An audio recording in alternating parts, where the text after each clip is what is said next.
안녕하세요. 부모님들의 어린이집 궁금증을 속 시원하게 해결해드리는 부모랩입니다. 저희가 처음이다 보니까 조금 부족한 부분이 많을 수 있지만 점차 나아지는 모습 보여드리도록 하겠습니다. 저는 여러분의 궁금증을 대신해서 해결해드리는 대리대리 신대리입니다. 저는 궁금증을 받아서 대답해주는 어린이집 잘 아는 리니쌤입니다. 이번 시간에는 어린이집 한글 교육, 그 중에서도 한글 학습지에 대한 이야기입니다. 왜 어린이집에서는 한글 학습지 안 하나요? 속 시원하게 이야기를 하기 위해서 서로 평소에 하던 것처럼 반말로 진행을 하도록 하겠습니다. 내가 교사할 때도 그런 질문 굉장히 많이 받아봤거든. 근데 왜 어린이집에서 학습지로 교육 안 하는 것 같아? 내가 질문했는데 누나가 나한테 물어보면 어떡해. 한 5살 정도 되면 한글 교육 해야 되잖아. 근데 한글 교육을 꼭 학습지로만 해야 돼? 말하는 거는 자동이고 읽고 쓰고 이렇게 하는 게 또 한글 교육의 한 부분이라고 생각하는데 학습지를 보면 좀 체계적이고 그런 단계가 있으니까 한글 교육하는데 좋다고 생각되거든. 어린이집에서 이제 놀이로 한글 배운다고 하는데 체계적으로 하는 것 같진 않아. 놀이로 한글 교육 한다라고 하는 거는 이론적으로 많이 들은 것 같아서 오히려 반대로 그럼 놀이 아닌 방법으로 한글 교육을 하면 뭐가 좀 부족한지 그 부분을 얘기해 주는 게 오히려 설득이 되기가 쉬운 것 같아. 어떤 아이가 준비가 안 됐어? 근데 처음으로 한글을 접한단 말이야. 그때 학습지로 한글 교육을 시켜? 그러면 제일 안 좋은 점이 뭔 것 같아? 아니 비슷한 나이 하는데 뭐 안 좋을 게 있어? 이게 읽기 쓰기에 정답이 있다고 아이가 받아들여. 정답 있잖아. 물론 그렇지. 근데 그 정답이 있다는 거는 나중에 하나씩 배워갈 수 있거든. 이 시기의 아이들은 어떻게 배워가냐면 계속해서 틀리면서 실수하면서 시행착오를 거치면서 아이들이 새로운 거를 익혀가고 배워가고 습득한단 말이야. 한글 교육도 마찬가지로 여러 번 틀린 거 시도해보고 시행착오를 거치면서 배울 수 있는데 학습지는 정답이 있어. 한글을 처음 접했는데 맞고 틀리고가 있대. 학습지도 틀려야지 맞는 걸 찾아갈 거 아니야. 그게 한글 배우는 방법 아니야? 학습지는 틀리면 부정적인 피드백이 바로 오지. 이렇게 맞게 하라고 강요를 하게 돼. 예를 들면 글자를 쓸 때 획순에 맞게 써라. 맞는 글자를 찾아봐라. 또 그림이랑 글자를 올바르게 연결시켜라. 내가 읽고 쓰기를 처음 배웠는데 그게 맞느냐 안 맞느냐에 집중하게 만드는 거야. 그래서 스스로 막 여러 가지 틀린 글자도 시도해 보려는 노력을 훨씬 덜 하게 돼. 놀이로 하면 그런 모습이 없어? 놀이로 읽고 쓰는 상황에서는 훨씬 편안하지. 왜냐하면 아이가 읽고 쓰는 목적이 있거든. 야채 가게 놀이를 해. 그러면 야채 이름 다 써봐야 되지. 동물원을 꾸몄어. 그러면 동물 이름을 자연스럽게 쓰게 된다고. 보여주고 싶은, 설명하고 싶은 게 있으면 안내문 같은 것도 자기가 쓰고 싶어서 쓴단 말이야. 그런 상황에서는 아이들이 어쨌든 의미만 통하면 되기 때문에 시도를 자연스럽게 하고 그때 막 틀린 글자는 구애받지 않고 막 쓸 수 있게 되거든. 적극적으로 시도하는 거는 좋아. 근데 어떤 놀이 환경에 참여하는 아이들에 대한 이야기가 아닌가 이런 생각이 든단 말이야. 가게 놀이를 하고 있는 다른 아이들이 있는데 우리 아이는 혼자 블록놀이를 하고 있어. 그러면 공평한 기회가 주어지지 않는 거잖아. 나는 어린이집에서는 모든 아이들에게 공평한 기회가 주어져야 된다. 한글 교육에서는 특히 더 그런 생각이 들거든. 좀 다르게 생각하면 아이마다 발달 수준이 다 다르거든. 그리고 한글에 대한 관심을 갖는 시기도 다 달라.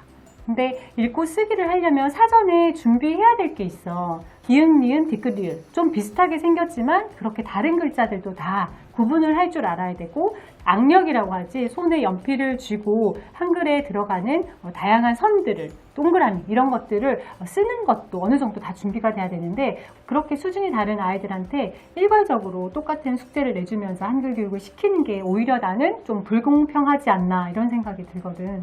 그럼 관심 없는 우리 애만 한글 교육에 뒤처지는 거 아니야? 먼저 관심을 가질 수 있도록 접근하지. 그러니까 사실 그런 의미에서 모든 아이들이 다 각자만의 좋아하는 관심사가 있는 게 얼마나 다행인지 몰라.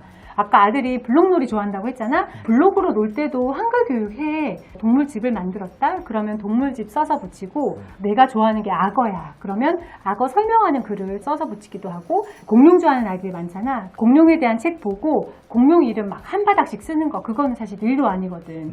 그러니까 한글 교육이라는 게 아이가 좋아하는 놀이 안에서 계속해서 읽고 쓰는 경험을 반복하게 하는 거야. 그러다가 그러면 관심이 생기고 좋아하게 되면 한글이 자동으로 된다 이 말이야? 그때는 아이가 관심 있어 하는 방법을 잘 관찰해야지. 그러니까 어떤 아이는 그림을 먼저 그리고 글자 쓰는 것에 굉장히 관심이 있는 아이도 있고, 어떤 아이는 자음, 모음, 결합하고 조합하는 게 굉장히 재밌기도 해. 그런 아이들 관심사가 뭔지를 선생님이 보고 더 많이 해볼 수 있는 자료나 활동들을 계속해서 제공해 주는 거야. 억지로 시키지 말고 좋아할 때 시켜주는 거, 도움을 주라는 건 이제 이해가 가는데, 아이들마다 시기가 다르다고 했잖아. 우리 아들이 기저귀를 좀 늦게 뗐단 말이야. 그때 사람들이 이런 말을 했어. 초등학교 갈 때 기저귀 차고 왔네? 아무도 없다. 걱정하지 마라. 이런 말을 했는데, 이건 또 한글 교육이란 말이야. 교육이 딱 들어가니까 부모 입장에서 막 조바심이 나. 다른 애들은 다 동화책을 읽어. 근데 우리 애만 못 읽어. 그럼 내 마음에 조바심이 막 생기잖아. 어떻게 할 것 같아? 그럴 때 이제 학습지를 하겠지. 다시 여태까지 설명을 다 했는데 다시 학습지로 준비되지 않았을 때 부모님이 시도를 해버리면 학습 이꼴 하기 싫은 게 돼버리는 거야.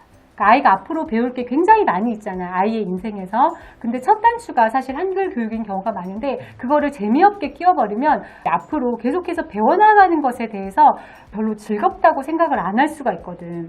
내가 7살 반 선생님일 때 생일 카드를 생일말인 친구한테 써주는 게 있었는데, 한 친구는 5살부터 한글 다 떼고 온 아이야. 학습지로 되게 어릴 때부터 한글 익혔고 다 떼고 온 아이인데, 그 아이는 생일 카드 쓰라고 하면 생일 축하해 이렇게 5글자 써놓고 이렇게 던져놓고 가버려. 더 쓰고 싶지가 않아. 이 아이는 사실 한글이 질린 거야.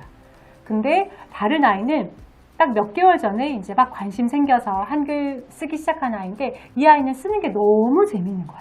왜냐면 내가 뭔가를 써서 그 결과물을 친구한테 주면서 그게 메시지가 전달이 되는데 그게 너무 재밌는 거야. 그래서 막 하고 싶은 말이 한바닥이야. 너 초코 케이크 사올 거야? 나 딸기가 먹고 싶다. 너 무슨 케이크 사올 거니? 막 이런 말부터 시작해서 30분 동안 생일 카드를 땀 뻘뻘 흘리면서 쓰는데, 나는 그게 너무 인상적인 경험이었거든.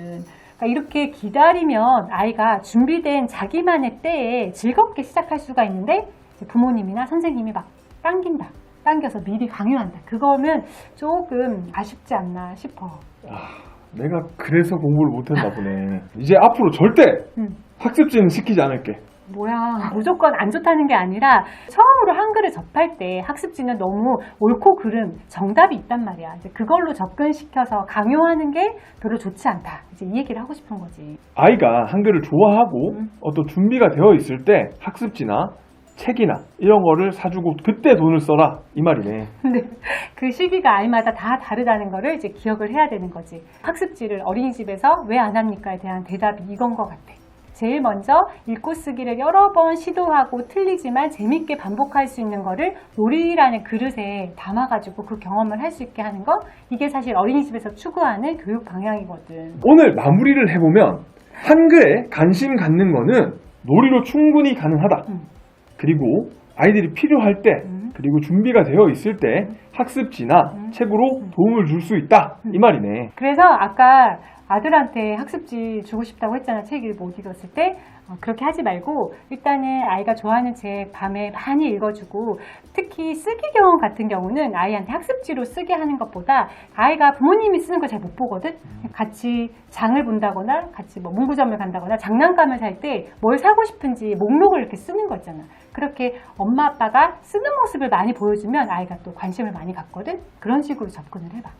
자, 오늘 준비한 주제는 여기까지고요. 네. 다음에 좀 더 여러분이 궁금해하는 주제로 다시 찾아뵙도록 하겠습니다. 감사합니다.